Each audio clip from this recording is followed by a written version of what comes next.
Sir, transport across the membrane. अच्छा, cell membrane का structure बताया हुआ है? No, sir. चलो, अगर तुम टॉपिक क्या बोले थे अभी? वो वाला टॉपिक बोलो, मैं पूरा वहां तक पहुंच जाऊं। हेडिंग बोलो ना। प्लाज्मा में वो नहीं यार, उससे पहले पढ़ो। Structural organisation of a cell. Organisation of cell, यानी इसमें सेल का स्ट्रक्चरल ऑर्गेनाइजेशन है, क्या बताएगा। तो सबसे पहले ये जान लो कि हम सेल किसे कहते हैं। सेल कहने के लिए तीन चीजें होनी चाहिए जो तुम्हारा इस पेज पे लिखा हुआ है। फर्स्ट इज न्यूक्लियस होना चाहिए, ठीक है, चाहे न्यूक्लियोइड होना चाहिए तब भी हम सेल कहेंगे, न्यूक्लियोइड। या उसके बाद साइटोप्लाज्म होना चाहिए, साइटोप्लाज्म होना चाहिए। और उसके बाद सेल मेम्ब्रेन होना चाहिए। सेल मेम्ब्रेन को कहते हैं प्लाज्मा मेम्ब्रेन। मेम्ब्रेन, ठीक है। सेल वॉल इसमें क्यों नहीं आ रही है?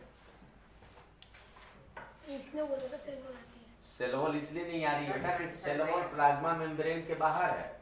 सेल के लिए इतने कंप्लीट है। सेल वॉल खाली प्लांट सेल में होता है नहीं, और किसी सेल में नहीं होता है।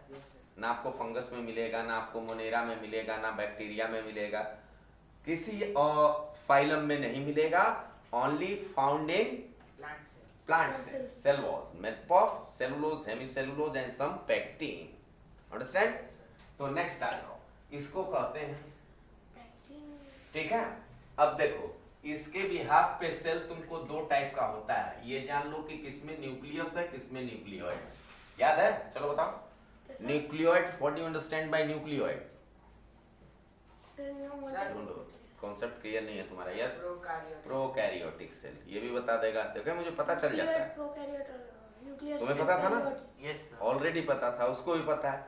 यही teacher, same teacher teach all of you, but your result is different, his result is different and his result is different because study and worship, those two different thing require dedication.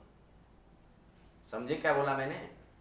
Puja, worship पूजा को कहते हैं, और प से पढ़ाई होती है। ये दोनों एकांत का सब्जेक्ट है। रोड पे मूर्ति लगा के पूजा नहीं हो सकती, और दिमाग को डिस्टर्ब करके पढ़ाई नहीं हो सकती, ठीक है। और ये दोनों करके अगर आप कर रहे हो, तो जैसे रोड पे माता जी का मूर्ति डीजे लगा के जो लोग डांस करते हैं, उनकी पूजा कभी सक्सेस नहीं होती, क्योंकि ये दोनों कंसंट्रेशन का है।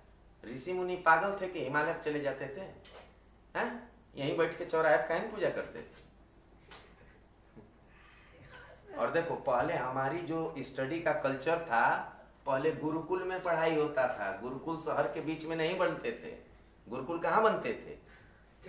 जंगलों के बीच में, पहाड़ियों पे, जहां नेचर प्योर हो और डिस्टर्बिंग एलिमेंट कम हो, ठीक है।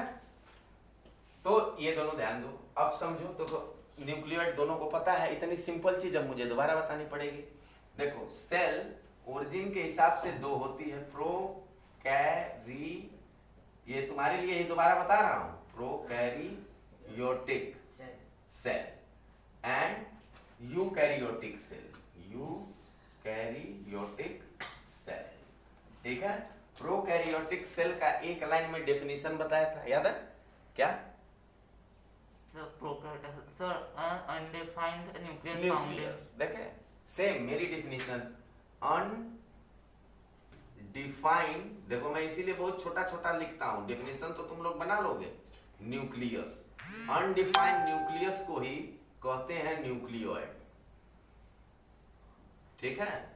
अनडिफाइंड न्यूक्लियस कह लो, चाहे प्रिमिटिव स्टेज न्यूक्लियस कह लो, जिसका एक अनडिफाइंड का स्पेलिंग गलत है, UNDFINE ऐसे होता है, अनडिफाइंड न्यूक्लियस। इसको हम कह सकते हैं primitive stage nucleus, primitive stage nucleus, we can told it primitive is nucleus. अब यूकैरियोटिक में होता है just opposite, well defined nucleus with other cell organelle. देखो ये फिर जैसे जब मैं इधर पढ़ा रहा हूँ ना तब तक ये तुम दोनों से बात कर रहा है, नहीं सर, मैं कभी बात नहीं धीरे कर से रहा। मरमरिंग इधर कर रहा है, कभी धीरे से मिरमरिंग उधर कर रहा है, आवाज आती है बेटा। बाईकास्ट, और मैं पढ़ रहा था उधर आपने by caste I am a Pandit, Brahman. So there is fourth eye.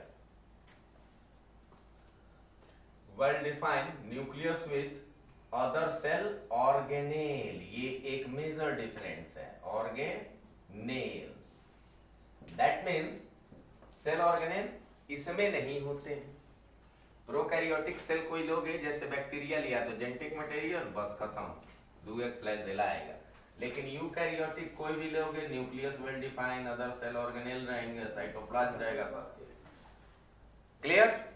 Next topic ये हो गया प्रोकैरियोटिक और यूकैरियोटिक। अब थोड़ा सा इसमें आपको सेल मेम्ब्रेन का स्ट्रक्चर बताना है, राइट? तो सेल मेम्ब्रेन के स्ट्रक्चर के लिए फिर मिटाना पड़ेगा इसे। सेल मेम्ब्रेन का स्ट्रक्चर के लिए सबसे पहले जो मॉडल दिया था, the model is proposed by two scientist and name is Singer and Nicolson. तुम्हारे में नाम नहीं दिया है निकोलसन, लेकिन जान लो इन्होंने जो मॉडल दिया था इसे कहते हैं fluid mosaic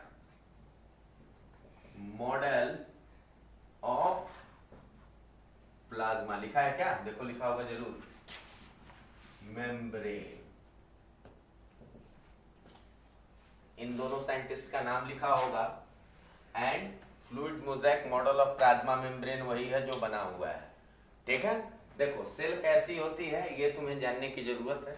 cell like this round होती है, ठीक है, लेकिन डबल मेम्ब्रेन होती है। इसके ऊपर एक और सेल मेम्ब्रेन जो है ये डबल मेम्ब्रेन है, ठीक है? यानी समझ लो कि कैसे डबल मेम्ब्रेन, एक मेम्ब्रेन ही ये समझ लो सेल है, तो एक ऐसा ही बॉक्स इससे छोटा थोड़ा सा इसके अंदर हो, यानी एक लेयर सेल की ये है, एक लेयर ये, और बीच में फ्लूइड भरा रहे, तब ये सेल कहलाएगी, ठीक है? ये स्ट्रक्चर जब तक समझोगे नहीं वो स्ट्रक्चर समझ में नहीं आएगा, ठीक है?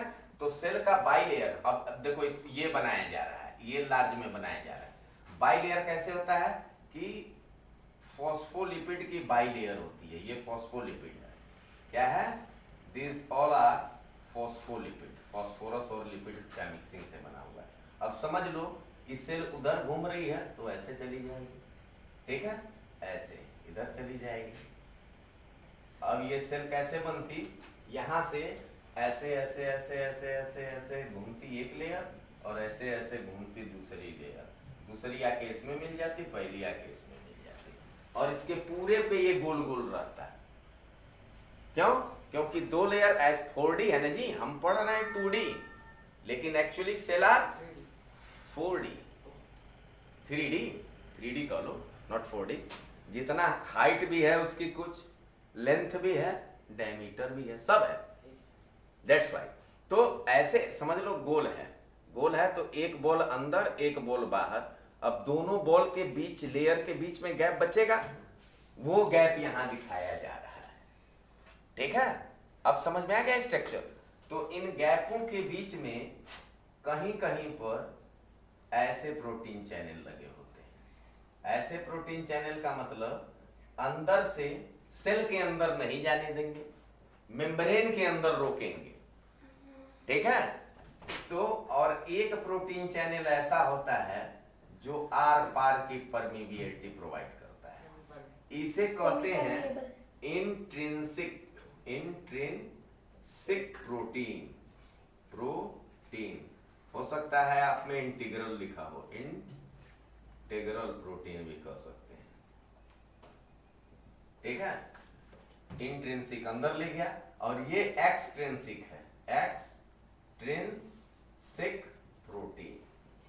प्रोटीन चैनल कहते हैं इसे, क्या कहते हैं? चैनल। ये भी इंटीग्रल प्रोटीन चैनल है, ठीक है? अब इसमें देखो, इसमें जब ऐसे ऐसे पूरा जब गोल रहेगा तो इसमें कहीं कहीं ऐसे दिख रहा होगा स्ट्रक्चर, ग्लाइकोजन। ठीक है, इंट्रिंसिक ये हो गया। और इसके हाइड्रोफोबिक टेल, हाइड्रोफोबिक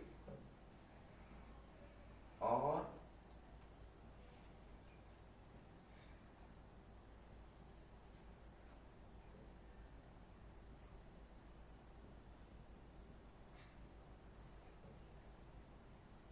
ठीक है, ये जो दिस वन इज हाइड्रोफोबिक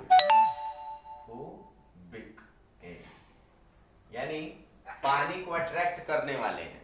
ठीक है, और एक होता है पानी को दूर ठेलने वाला, हाइड्रोफिलिक। हाइड्रो हाइड्रोफिलिक अंदर होगा, हाइड्रोफिलिक अंदर और हाइड्रोफोबिक बाहर। फोबिक मतलब डरिया, डर होता है ना जी, हाइड्रोफोबिया पानी से डर, हाइड्रोफोबिया बहुत से फोबिया होती है ना, तो ये हाइड्रोफोबिक है। फोबिक मतलब पानी इससे डरेगा, और बाहर की सरफेस पे ये लगे होते हैं ताकि सेल का पानी लूज ना हो। अंदर के सरफेस पे टेल वाली स्ट्रक्चर है जो हाइड्रोफिलिक है, जैसे यहाँ कुछ आया तो तुरंत ले लेगा ये। ठीक है, अब इस चैनल से कौन जा सकता है? इस चैनल से जाएगा glucose C6H12O6, amino acid, protein. Sir इसमें दिया है कि जो बाहर की लेयर है वो हाइड्रोफिलिक होगी और अंदर की हाइड्रोफोबिक होगी। वही तो पूछ रहा था जी, कहाँ लिखा हुआ है? तो सेकंड या third line. Protein molecules arrange, peripheral protein, intrinsic protein हो गया, तो second. Each phospholipid molecule that to in the outer layer hydrophilic, water attracting, outer layer hydrophilic and inner layer water repelling, hydrophobic। Hydrophobic मतलब water repelling, hydrophobic ठीक तो लिखा हूं लेकिन opposite लिखा गया है। दिस इनर लेयर क्या बोला है जी? हाइड्रोफोबिक, और आउटर लेयर कर लो हाइड्रोफिलिक। पहले मैंने यही लिखा था ना, पहले हाइड्रोफोबिक ही लिखा था, एक आउटर इनर, फिर डिलीट करके कर दिया, यानी पहले कॉन्सेप्ट सही याद आया था। अच्छा, कॉन्सेप्ट क्या कह रहा है इसमें? हाइड्रोफिलिक। रिकॉर्डिंग बंद कर दो, नहीं कैमरा पता चले फुल हो गया। चल रहा है रिकॉर्डिंग अभी?